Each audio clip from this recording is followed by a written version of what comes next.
Hi, in this video I'm going to be using the Python programming language along with its data analysis modules to analyze two portfolios on the basis of their risks and returns.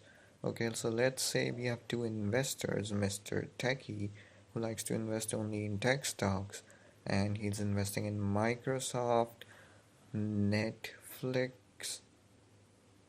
Facebook, and Amazon. And unlike Mr. Techie, Mr. All-Star likes to diversify his portfolio, so he invests in Microsoft, Pfizer, which is a drug company, Ford, which is a car manufacturer, and Walmart. Okay, so I'm going to create two data frames. So Techie portfolio is one data frame, pandas.data frame, and All-Star portfolio is another data frame. Data frame is like in a spreadsheet, if you think of it. So I'm going to loop over these two Python lists, which are Mr. Techie and Mr. All-Star, and Mr. All-Star, and basically what I'm going to do is Techie portfolio tag equals wb.datareader. So basically what I'm trying to do is populate the data frames in its columns the prices of the stocks. So data source I'm using Quantal. You can use Google Finance as well, Yahoo Finance as well. Starting, I'm going to analyze it. I'm going to put in 2013, and I'm going to adjust use the adjusted close for that. Okay, or adjusted for splits and so on.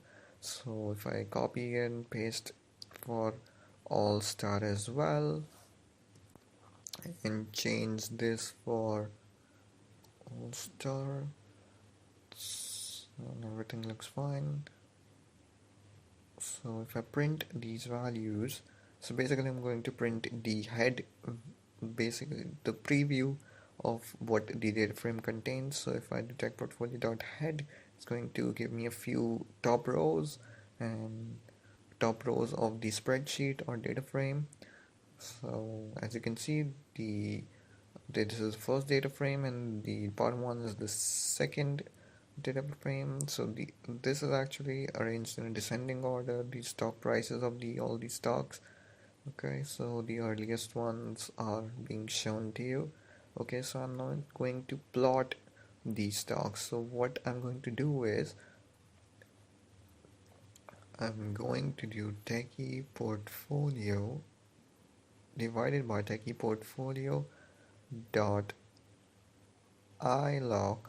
So this is actually going -1. This is going to give me, I'm actually going to divide all the entries by the earliest of the prices to make these comparable.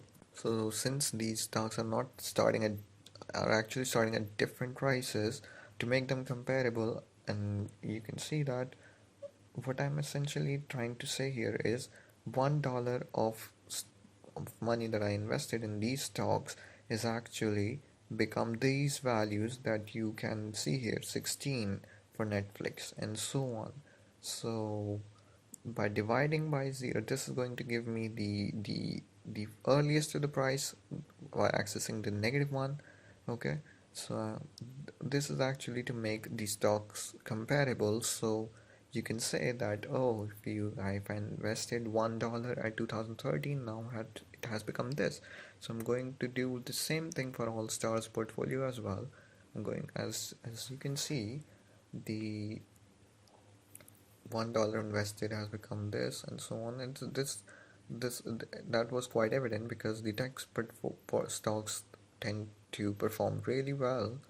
So you can see that returns are actually not that high. So $1 has become $1.5 and 1.2 or something like that. Okay, so okay, so now what I'm going to do is Techie portfolio dot shape. Now this is actually going to give me the rows and the columns that I'm working with. So the rows represent the number of days that I'm working with here, 1234 days of data that I have in my data frames. Okay, so I'm going to do is techie portfolio divided by, sorry, dot ilog. I'm calculating the compounded return here. I need the return of these stocks. So I log -1 is actually going to give me the earliest price. I log 0 is going to give me the latest price. So if I raise this to the power 1 over 1, 2, 3, 4, and I subtract -1 from this, basically what I'm doing here is actually solving for this equation. So if the earliest price was 20 and now the price is 80, so I'm solving 1 plus r to the power 1, 2, 3, 4. Now solving for r is going to give me this, which is the compounded daily return. Okay, so this, now if I want, if I multiply this by 250, which is the number of trading days, this is going to give me the annual return of all the stocks in Techie's portfolio. And if I do the same thing for Mr. All Star as well, so All Star's portfolio, all the stocks that the returns of all the stocks of All Star, so essentially doing the same thing for All Star as well. Okay, so if I print one of these values, for instance, so you can see that Microsoft has yielded 25% per annum, Pfizer has yielded about 9.96% per annum, Ford has yielded about 2.7% per annum, and so on. Okay, so now I have the returns of these stocks. Now I want to calculate the return of the portfolio, which is the weighted average return of the stocks.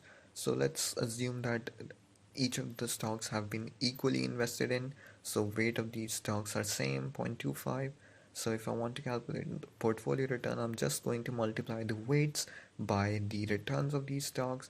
So dot product, that's actually essentially calculating a dot product of the matrices.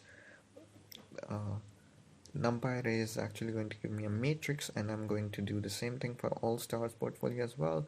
So this is actually going to give me one single number, not a matrix, no, one single number, which is going to give me the portfolio returns.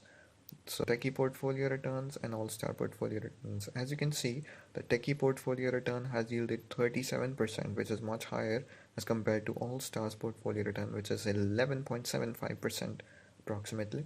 Okay, so if I now I have the return of these portfolio, now I want the risk of the portfolio. For that I need covariances of the returns. So I'm going to calculate daily returns.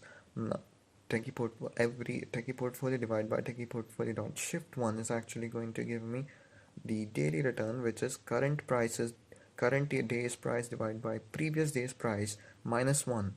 Okay, so this is going to give me the daily return for every entry in the data frame. Okay, I'm going to do this same thing for all stars as well. All star portfolio divided by all star portfolio dot shift 1. So it's going, shift 1 is going to shift the data frame downwards, so which is essentially calculating the daily return only. Okay, I realized my mistake, that I should have been -1, because this particular data is arranged in descending order, so I have to shift them upward instead of downward, so I'm using -1 to shift them upward. Okay, so Techie daily returns. Now I have Techie daily returns by this formula here. I'm going to do the same thing for all stars daily return, and I'm going to replace these with all star. Okay, replacing another one with the all star as well. Okay, so if I want to print these out, so you can see, well, this is going to show me the first few rows of both the data frames, the daily returns actually. Okay, now I have to calculate portfolio risk, and for that I need the covariances. Okay, so what I will do is I will. So the risk of the portfolio is actually given by this formula. Okay, for risk of a portfolio that contains two stocks is given by this formula. Okay, so and if you go beyond two stocks, it's actually going to be quite difficult to write this in this form. So I'm going basically calculating covariances is not that of a challenge. So I'm just going to do dot cov. Now this is going to give me a matrix. Let me, okay, daily, these are daily returns, so I'm going to multiply the covariances by 250 to calculate the annual covariances. Okay, so I'm going to do the same thing for the all stars portfolio as well.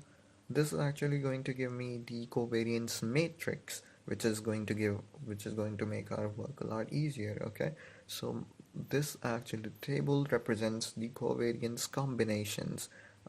Let me make it a little bit prettier.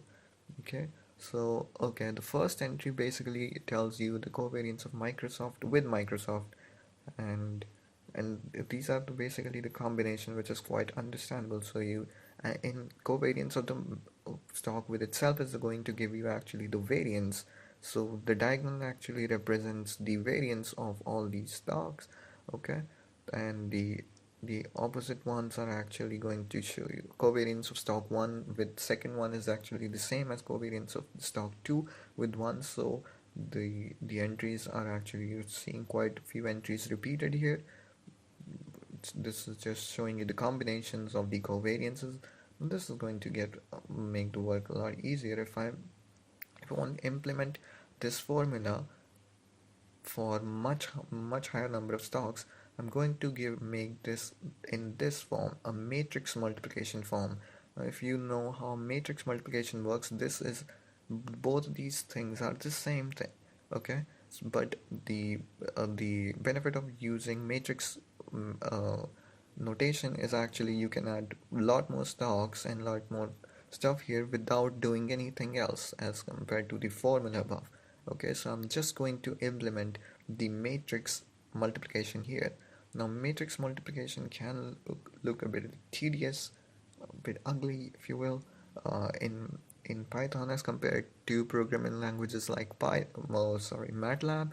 Okay, but anyway, I'm just going to where weights were equal. Okay, so I'm going to calculate the first the matrix multiplication of the last two matrices, and I'm going to again multiply the product of that with the first one, the weights transposed.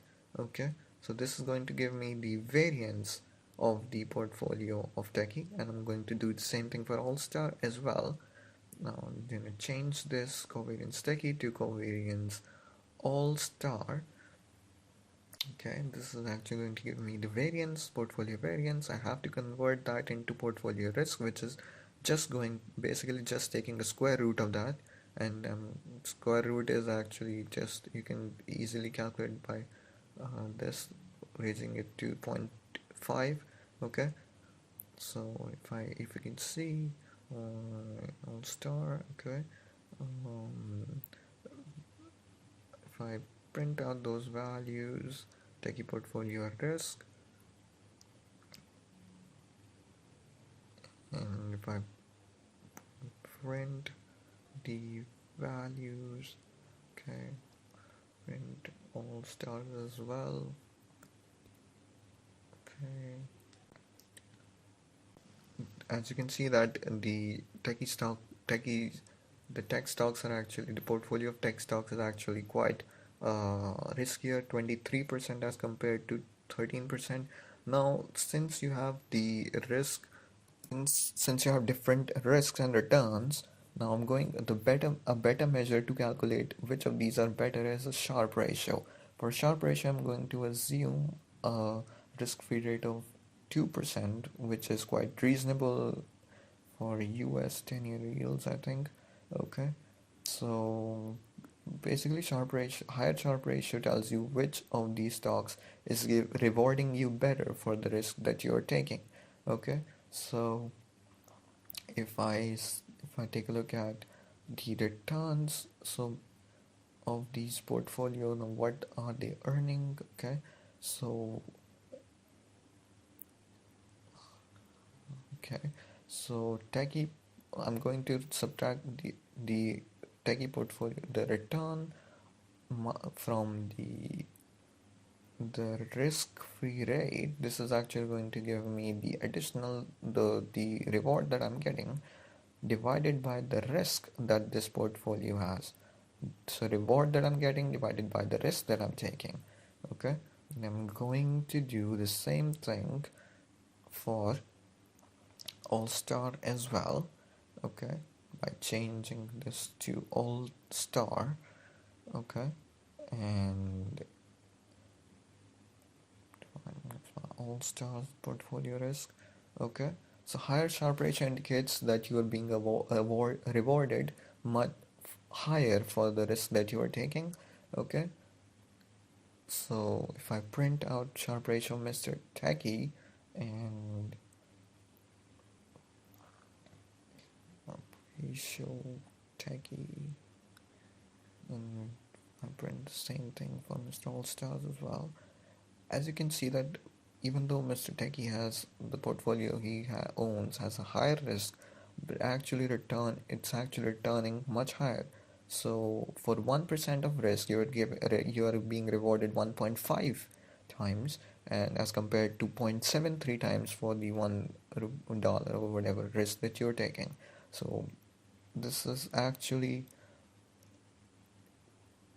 so you can see that twice the risk, but you are paying getting paid thrice the return. So which itself tells you that the tech stocks that he owns, even though risky, have been performing quite reasonably well. Turns out the putting all your eggs in one basket is not a bad option after all, at least in this case.